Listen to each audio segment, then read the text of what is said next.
حضرت عبداللہ بن عباس رضی اللہ تعالیٰ عنہما، ان کی خالہ حضرت میمونہ رضی اللہ تعالیٰ عنہ رسول اکرم صلی اللہ علیہ وسلم کی زوجہ مطہرہ اور ہماری ام المومنین تھی۔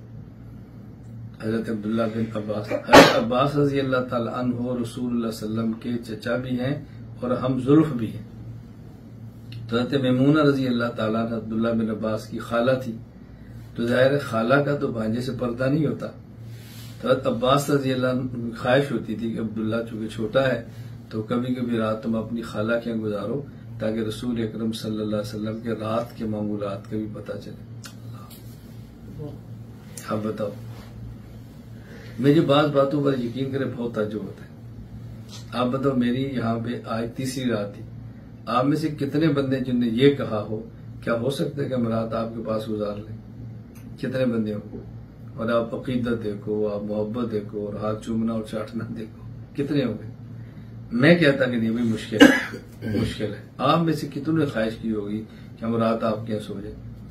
ٹھیک ہے، ہم دفتر جائیں گے، کام کریں گے، رات آپ کے پاس آ جائیں گے، صبح تہجد آپ کے ساتھ پڑھیں گے، ذکر آپ کے ساتھ کریں گے، بیان سنیں گے اور اشراق کر کے ہم چلے جائیں گے۔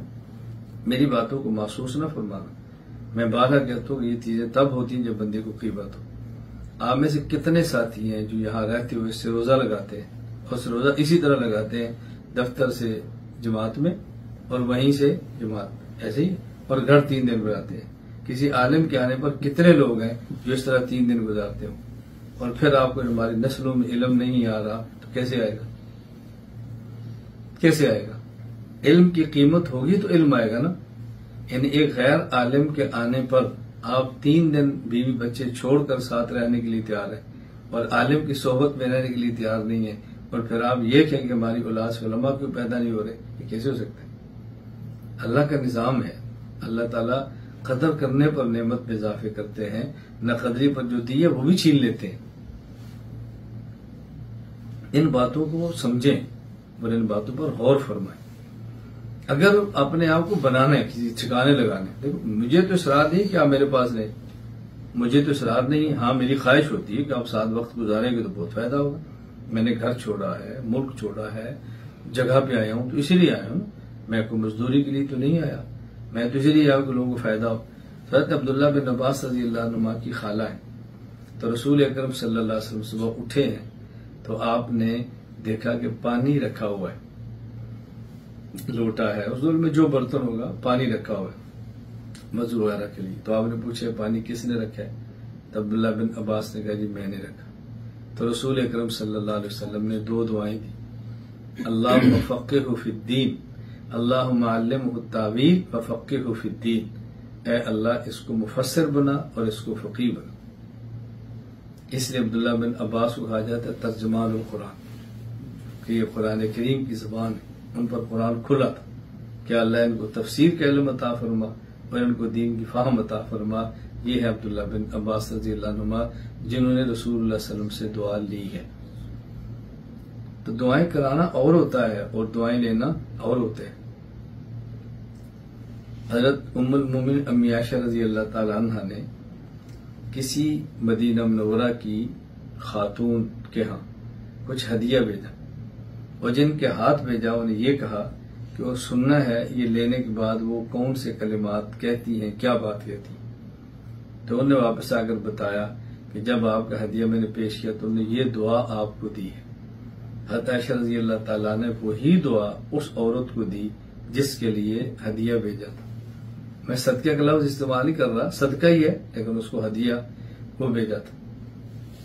تو حضرت عائشہ رضی اللہ تعالیٰ نے فرمایا کہ میں چاہتی ہوں میرا دیا ہوا یہ صدقہ خالص اللہ کے لیے ہو، اس کے بدلے میں جو دعا ملی ہے نا میں نے وہ دعا بھی دے دی، میں اس کے بدلے میں دعا کی طالب بھی نہیں ہوں، میں کہتی ہوں بس مجھے جو کچھ ملے اللہ کی طرف سے ملے۔ گو اس میں کوئی حرج کی بات نہیں ہے کہ آپ کسی کو صدقہ دیں، ہدیہ دیں، ساتھ یہ کہہ دیں کہ میرے لیے دعا کریں، جائز نہیں ہے۔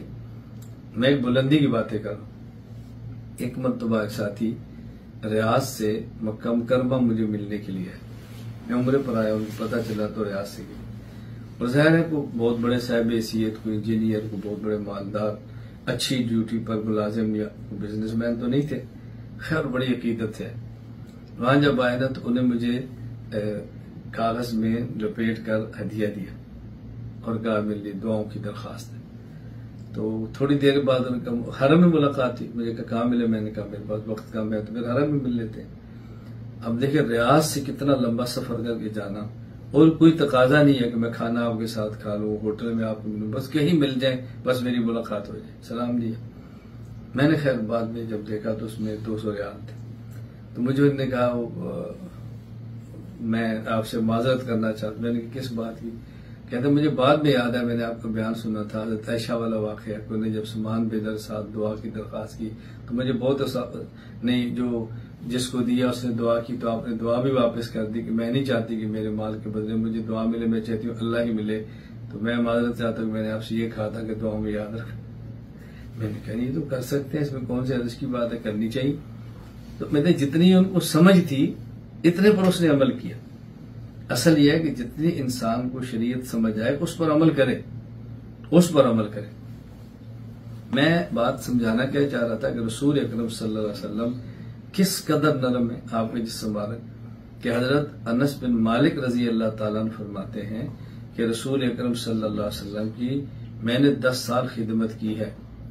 خدمت رسول اللہ 10 سنین، اور میں نے نبی پاک صلی اللہ علیہ وسلم کی جو ہاتھ کی ہتھیلی ہے نا، تو میں یہ قسم اٹھا کر کہہ سکتا ہوں کہ میں نے آپ کی ہتھیلی سے زیادہ دنیا میں کوئی چیز نرم نہیں دیکھی، ریشم بھی سے نرم. آپ بتائیں آپ کا کتنا نرم و نازک جسم ہوگا، لیکن آپ سو رہے ہیں اور اٹھ رہے ہیں اور آپ کی کمر مبارک پر نشانات لگے ہوئے ہیں. کیوں؟ چٹائی پر سوئے نا. تو صحابی دیکھ کر کہتے ہیں یہ کیا یا رسول اللہ؟ تو آپ کیا فرما رہے ہیں؟ آپ فرما رہے ہیں کہ میری اور دنیا میں میری مثال ایسی ہے کہ جس طرح کوئی شخص چلتے ہوئے درخت کے نیچے تھوڑی دیر ٹھہرے اور پھر چل پڑے. بس میری مثال ایسی ہے دنیا میں رہنے کی. میں کیا کروں گا اور چیزیں لے کر؟ کیوں؟ نبی پاک صلی اللہ علیہ وسلم کو معلوم تھا کہ دنیا کے اوقات کتنی قیمتی ہوتے ہیں. رات کو کھڑے ہیں اور آپ کے پاؤں مبارک پر برم آ رہا، حتیٰ تورمت قدماہ. امی عائشہ عرض کرے یا رسول اللہ آپ اور اتنے لمبے نفل. تو آپ فرماتے ہیں افلا اکون عبدا شکورا، جس اللہ نے مجھے اتنا کچھ عطا فرمایا ہے تو عائشہ میں اس کا شکر گزار بندہ نہ بنوں. میں بعض باتوں پر یقین فرمایا کہ مجھے بہت تعجب ہوتا ہے، بہت زیادہ. ساتھی ہوتے ہیں تو میں کہتا دیکھو چاہیے تو یہ آج موسم بہت اچھا ہے، آج بارش کا موسم ہے تو آج 2 رکعت نفل اور پڑھ لیں، موسم بہت اچھا ہے. ہم موسم اچھا ہوتا ہے تو عبادات چھوڑ دیتے ہیں، آج پکوڑے کھائیں گے، آج سموسے کھائیں گے، آج کولڈ ڈرنک، آج موسم بہت اچھا ہے. اس سے منع نہیں کرتا کہ آپ نہ کھائیں، منع نہیں کرتا، لیکن جب موسم اچھا ہے تو عبادت تھوڑی سی بڑھا دیں، ذکر تھوڑا سا بڑھا دے، تلاوت تھوڑی سی بڑھا دے. بھی آج موسم بہت اچھا ہے، یہ موسم اچھے کی قدر ہے نا، یہ موسم اچھے قدر تو نہیں ہے کہ تھوڑا اچھا. اگر ہمیں سہولت ملی ہے، ہم دیکھیں اے سی نہ ہوتا تو ہم کیسے سوتے. اے سی مل گیا، اچھی جگہ مل گئی تو ہم نے کیا کیا؟ تہجد چھوڑ دی. ہم نے کیا کیا؟ تلاوت چھوڑ دی. ہم نے کیا کیا؟ ذکر چھوڑ دی. بھئی اس نعمت کے ملنے پر تو عبادت کو بڑھنا چاہیے تھا. لئن شکرتم لازیدنکم، اللہ اور دیتا. تو ہمیں جب کوئی نعمت ملتی ہے اس نعمت کے ملنے پر ہماری عبادات میں کمی آنا شروع ہو جاتی. کس قدر ہم نالائق ہیں. اللہ تعالیٰ ہمیں محفوظ فرمائے اور اللہ تعالیٰ ہمیں معاف ہے. تو وقت بہت قیمتی ہے، اس وقت کی قدر کریں.